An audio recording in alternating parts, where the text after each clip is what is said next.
ভাবুন তো, একজন মানুষের হৃৎপিণ্ড তুলে নিয়ে আরেকজনের শরীরে বসিয়ে দেওয়া।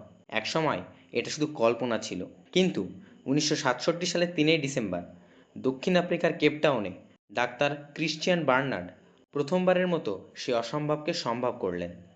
53 বছরের রোগী লুইস ওয়াশকানস্কি ভয়াবহ হৃদরোগে ভুগছিলেন। তার শরীরে প্রতিস্থাপন করা হয় এক তরুণীর হৃৎপিণ্ড, যিনি দুর্ঘটনায় মারা গিয়েছিলেন। ঘন্টার পর ঘন্টা জটিল অপারেশনের পর ইতিহাস তৈরি হলো। ওয়াশকানস্কি নতুন হৃৎপিণ্ড নিয়ে বেঁচে উঠলেন। অপারেশনের পর তিনি স্বাভাবিকভাবে কথা বলেছিলেন, খেয়েছিলেন, এমনকি হাসিও দিয়েছিলেন।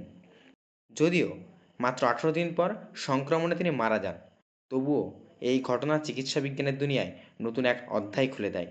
আর আজ সেই পথ ধরেই হাজারো মানুষের জীবন রক্ষা করা সম্ভব হচ্ছে।